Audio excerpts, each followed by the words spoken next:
Hello everyone. We're starting now the Sefer Aish Kodesh.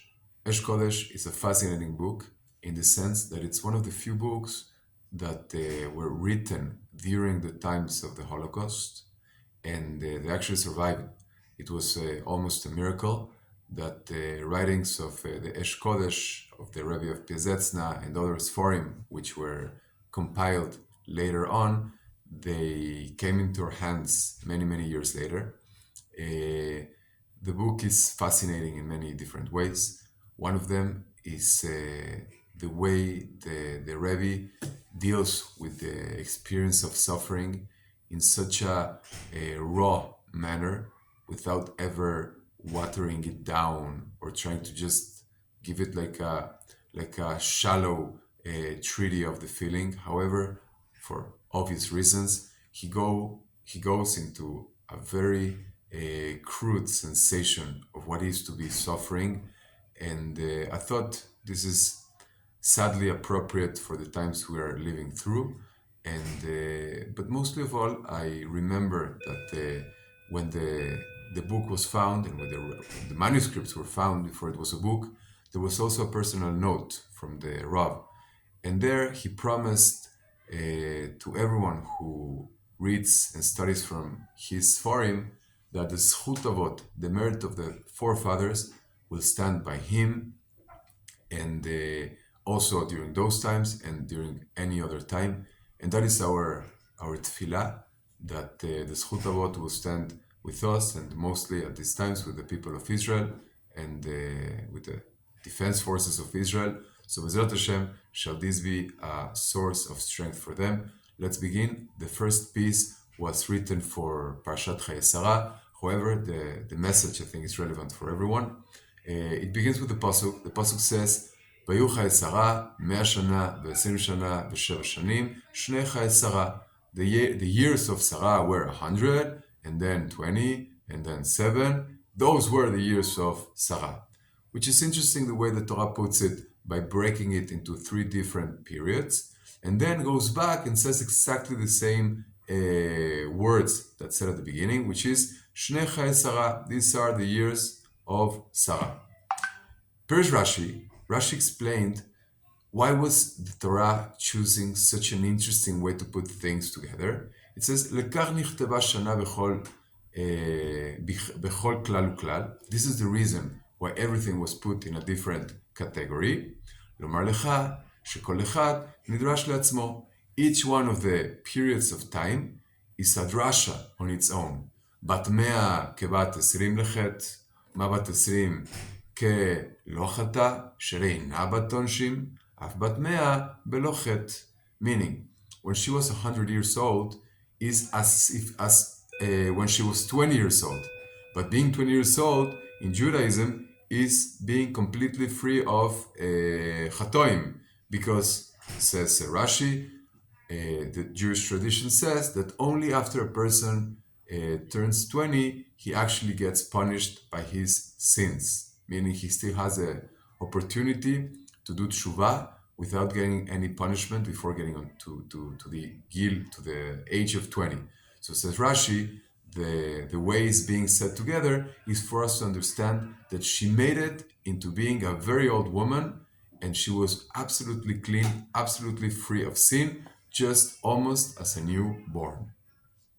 Goes the Rebbe of Piazetzna and says the following: Navina ma meramez lanu zeh. What's a remez to all this pasuk and mamar Chazal? What is it about? שבכל הצדקניות הנזכרות בתורה לא נאמר כל כך גדלות כמו על שרה. There are great women in the Torah.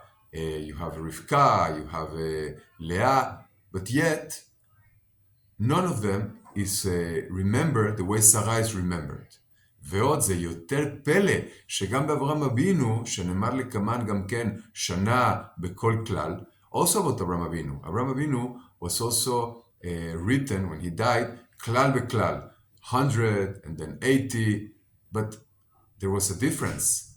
Rashi פירש גם כן שנרמז שהיה בלא חטא, and even though Rashi said also, this is a teaching that also Abraham Avinu died without any chataim, without any sins, מכל מקום, לא חזר הפסוק פעם שנית לומר שני חיי אברהם.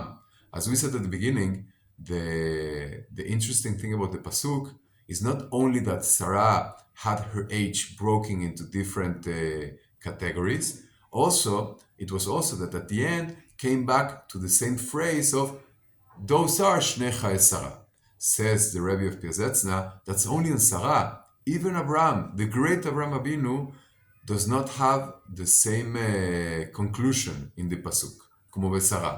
לרמז שכולן שווים לטובה. This is to say that as opposed to Abraham Avinu, Sarah's life was all as good as at the end, meaning she was perfect. All of her years, all of her ages. When she was 7, when she was 20, when she was 100, she was always great. So ask the Rebbe, what is it about Sarah that the pasuk needed to come with this special closing? And now it goes deep into the subject. And it says, Omnam ita b'sifrei kodesh. It's true that it's written in some Sfarim Kedoshim. He brings the name of the book. And it says that, it's quoting a Gemara, the Gemara in Brachot, that says the following. נאמר ברית במלח, ונאמר ברית בייסורים. מה מלח ממתק את הבשר? אף ייסורים ממרקים כל עוונות של אדם וכולי. והיינו, מה מלח אם הוסיף יותר מכשיור, אי אפשר לקבל הנאה מהבשר, רק דווקא אם נמלח כשיעור. He says, the Gemara brings a comparison between a certain covenant which is made through melach, through salt, and a certain covenant which is made through suffering, okay? And then it explains, just as the meat tastes better when getting salt, so is the person's life improved in a way by a certain amount of suffering, because that certain amount of suffering also improves a person by destroying or lessening his chataim. So a person should know that a few isurim, a few sufferings in his life, they are just like melch. They're just like salting the meat. It improves it. However, he says, too much melach is a different thing. That's only when it is nimlach keshir, the appropriate amount. כך isurim, same thing with suffering. יהיו ממוזגים שיכולת לקבלה. When they come in a way that a person can actually deal with them, they're fine, they're okay. ויהיו ממוזגים ברחמים. Then suffering, it definitely shows a certain rachmanut. There is even chesed maybe to those isurim, to those sufferings. However, continues the Rebbe, and he says, והנה רש"י פירש, ולמה נסמכה מיתת שרה לעקדת יצחק? He brings an interesting question. At the end of the last parsha in the Torah spoke about Abraham Avinu and Akedat Yitzchak. But then, right at the beginning of Parashat Chayei Sarah, it speaks about the death of Sarah. Is there any connection to it?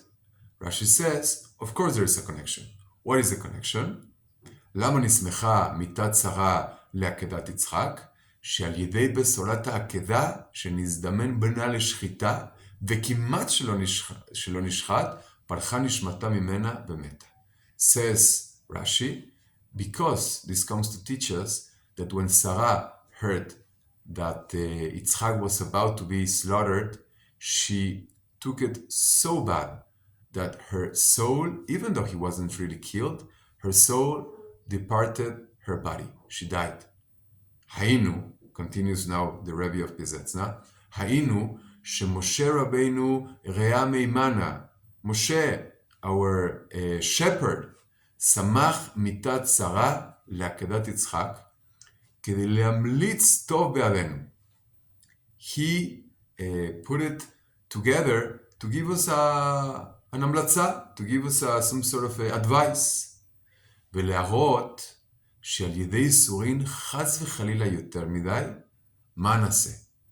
שפרחה נשמתה.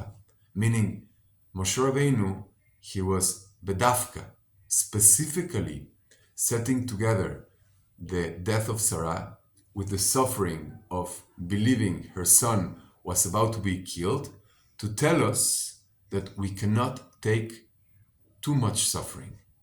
There's a certain amount that it's too much for us to bear. שפרחה נשמתה, her soul abandoned her. ועוד, ואם נעשה כן בשרה, this even can happen to שרה. צדקת גדולה כזו, שבת 100 כבת 20 לחטא. Someone so great that she came to the age of 100 being perfect. No חטאים at all. ושני חיי שרה שכולם שווים לטובה, as the end of the pasuk says, all of her years were great. She lived a great life. She was always a tzadeket. ומכל מקום לא יכלה לסבול ייסורים קשים. And yet, she was not prepared for that amount of suffering. Says the Rebbe of Kesetsna, ומכל שכן אנחנו. This is even more for us. How can we, normal people who haven't lived 127 years of preparation, deal with suffering? עוד אפשר לומר, continues the Rebbe, שגם שרה אימנו עצמה, שנתנה כל כך ליבה מעשה עקדת שפרחה נשמתה, לטובת ישראל עשתה. Says the Rebbe, an incredible chiddush. He says, maybe Sarah, she took it so close to her heart, she took it so bad, the death or the near death of her son, in order לטובת Israel, meaning for the sake of Israel. What does that mean? Says the Rebbe, להראות להשם איך אי אפשר לישראל לסבול ייסורים יותר מדי. She wanted to teach that it's impossible to take more than certain amount of ייסורים. ואפילו מי שבחמלת השם נשאר חי, even those who after those terrible ייסורים, they still stay alive, גם אחרי ייסורים, מכל מקום חלקי כוחו, מוחו ורוחו נשברו ונאבדו ממנו. Even though he may still be alive, parts of his koach, of his strength or her strength, part of his or her moach, her mind, and of his or her ruach, the spirit, are broken forever. ונאבדו ממנו. They're taken away from him. And then continues the Rav and says, Malikat la kula, malikat la palga. Just like the Gemara says in a few different places, what is the difference between being half dead or fully dead? There's no such a thing. A half dead person is a dead person. בזה שמתרץ הפסוק שני חיי שרה, says the Rebbe. This is the real meaning of the end of שני חיי שרה. שלכאורה חטאה שרה נגד שאר שנותיה. You could argue that Sarah maybe she was sinning by shortening her life. שהיה לה לחיות, she could have lived for a longer time, right? ואם לא לקחה כל כך ליבה מעשה עקדה, she could have been more in control of her feelings and not taking עקדת יצחק so seriously, maybe control, maybe make use of some of her other midot, and just like Abraham did, and survive, but she didn't. And according to the Rebbe, on purpose she didn't. אבל כיוון שלטובת ישראל עשתה, she did it for the sake of Israel. That's why מרמז הפסוק, שני חיי שרה. היינו שנותיה שלאחר הקכ"ז, כולן שוות לטובה. It's a remez to tell us all of her life was equally great. Even if she shortened it, she was still doing the right thing. כי גם אם ההם לא חטא, even by doing such a thing, she was not sinning. לכן, finishes the Rav, ירחם השם עלינו ועל כל ישראל ויושיענו במהרה, ברוחניות ובגופניות ובחסדים נגלאים. Says תפילה that Hashem may save us and may deliver us now, our bodies, our souls, בחסדים נגלאים, may we not know about more suffering, and for sure no more pieces taking away from our hearts and our spirits, because as he said, malikat la palga, malikat la kula, it's still the same. We cannot bear it, we should not bear it. Bezrat Hashem, Besor Tovot.